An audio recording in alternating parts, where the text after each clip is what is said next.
Hi, Tim. Welcome home. What's it mean to you to get a chance to play in St. Louis? And I assume you saw City Park for the first time today?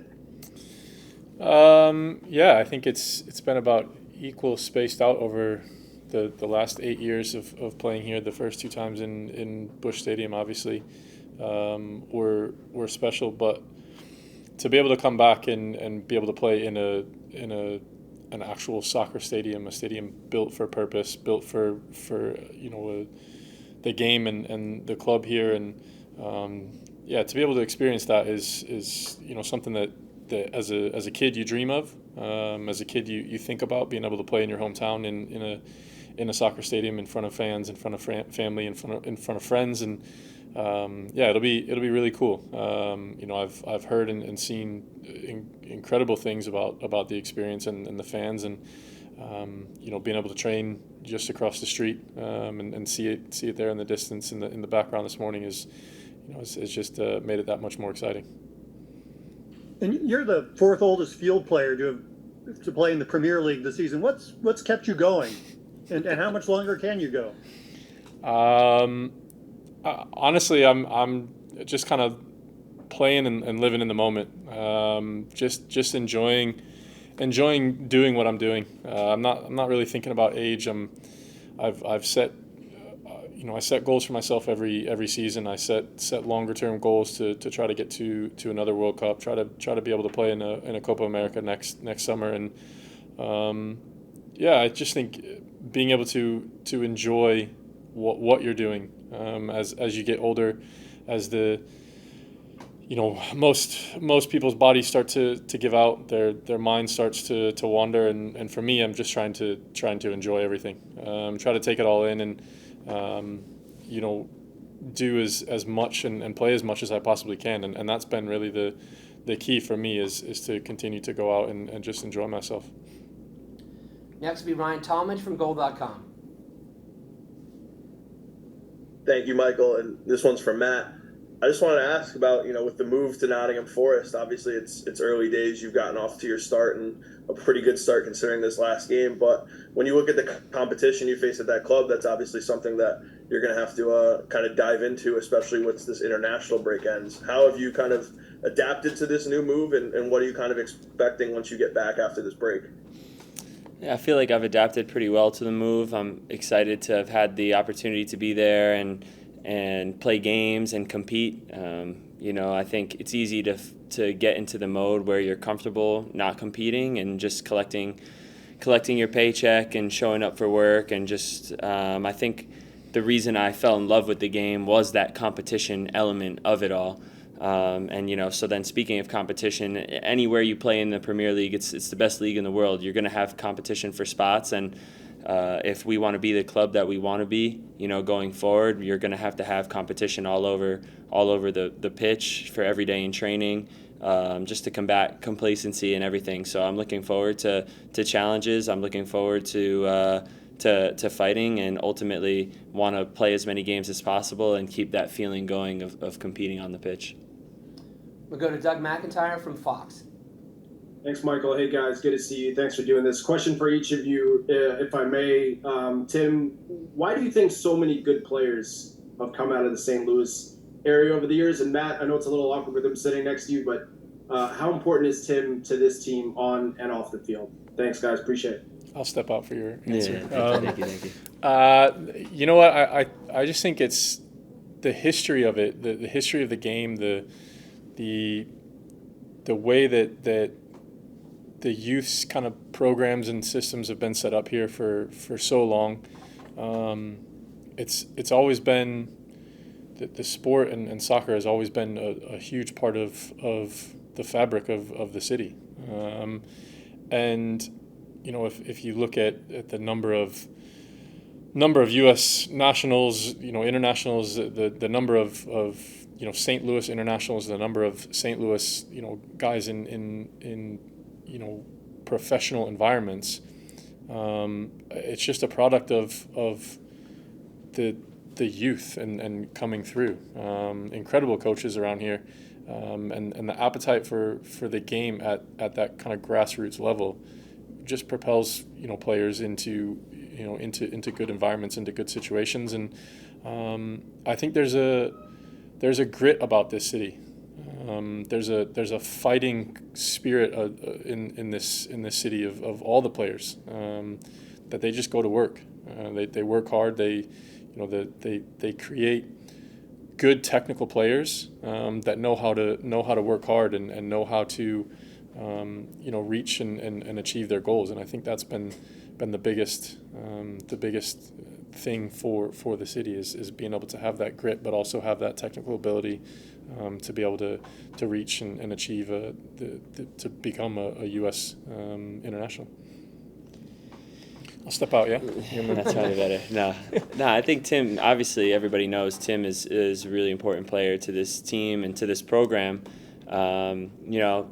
To perform at the level that he's performing week in and week out over the last few years, to be away from the national team and then come back, be part of it, go away from it, and then come back.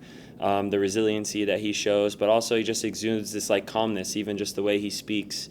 And on the pitch for me, it's really helpful. Off the pitch, it's really helpful. He's a family man, he's married, he's got kids, and, I have one on the way. So stuff that we can always chit chat and talk about. And, if I can have half the career that this guy has had, I'll consider it'll be very successful. You know what I mean? So I think a lot of players will strive, like we have a really young group, and a lot of players will strive to have careers and lives like Tim has built.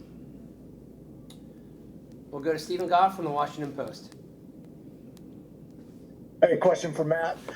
Matt, what in your conversations with Greg, perhaps over the last few weeks or past few months, what do you see different in him, in his approach, as this new cycle takes off and he begins his second term?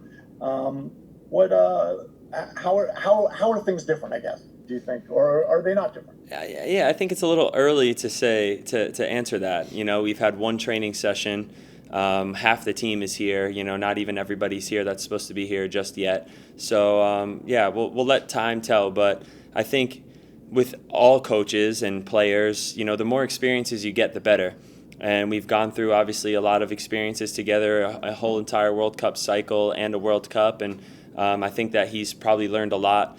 And I'm really, really excited the way that he's, sort of been relating with guys, keeping in contact with people has been really great. And, the communication lines have been really solid. So I think, we're excited for what's to come. And, again, it's early, but it's going to be really positive, I think, to have that continuity.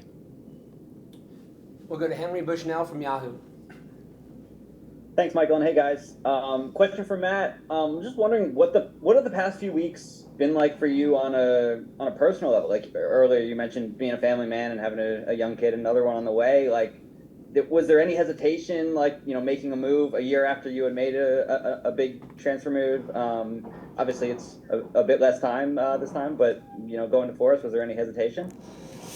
I think you always have to think about your family when you have a family. You have to think about those things. I had long conversations with my wife, and when we first got together, before she was my wife, when we were just dating, we talked about how this was my dream and things.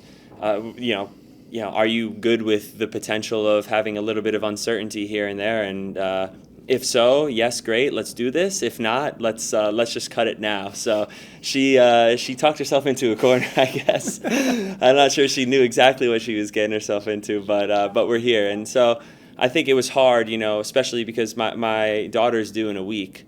So it was definitely pretty challenging timing-wise.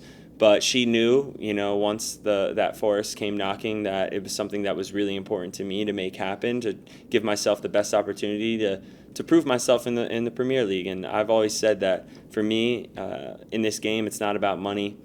It's not about chasing that. It's about trying to prove myself at the highest level that I possibly can. And the experiences of even playing just 4 games in the Premier League has been honestly just life-changing, and now I feel like I'm starting to be able to find my footing and prove myself more and more, and that's what I want to achieve in my career.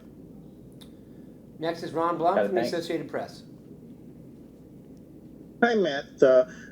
During the year at Arsenal, you talked about how much you learned just from the training. At what point in your mind did you conclude that just the Europa and FA Cup games weren't enough career development and it was time to move on? I think towards the end of the season when I felt like there was games that I could have been playing that I wasn't even getting really a sniff of them. I was training really well. I felt like everything in my power to, get myself minutes on the team, and that just wasn't happening for me. And I knew that if I waited another year, it probably would have been more challenging for me to make a lateral move within the Premier League. So I knew that time was of the essence at that point. If I went another season without playing, I would have probably had to take a step back. And once you're in it, once you're out of it, it's hard to get back into it, especially when you're not English. So I'd say that probably towards the end of the season. And credit to Aaron really, because he brought it every single day. And when he had opportunities, when doors were cracked open, he always slammed it back shut, and I think he's a really talented goalkeeper, and I think we always pushed each other to get better. Next is Greg Palermo. Matt, I'm wondering if you've been bragging on your batting practice performance at Busch Stadium from back in June to Tim. Tim, I know obviously there's business on the pitch, but are there things you're looking forward to trying to see, people you're trying to see while you're here this week, and balancing that with your responsibilities? I'll tell you what, I was very jealous when I saw him. He messaged me. I was very jealous when I saw him hitting batting practice. I'll give him that. Not that I could have done anything with a broken arm, but no, you know what? I spent some time here over the summer break in the off season, and saw everyone that I needed to see, and so for me coming here, of course, so family will be at the game, friends will be at the game, but when I come into these camps, and even at club level, you come into work, you come into to do your job, to be a part of a group, to be a part of the national team, do your duties and the things that are requested, and try to train and help the younger guys along and integrate new faces. So there won't be a whole lot of catching up and popping around the city to see different things. I mean, I lived here for 21 years of my life. I know what the city has to offer, and everything in between. So it'll be mostly focused on the job for Saturday, and then the game for Tuesday. But I'm sure I'll see some faces here and there that stop by and pop into training and to the hotel. And were you bragging on your performance? Yeah, I definitely bragged on my performance to Tim, yeah, no doubt. It's impressive. Well, thanks to Matt and Tim for joining us today. We will see you again on Wednesday. Have a good afternoon.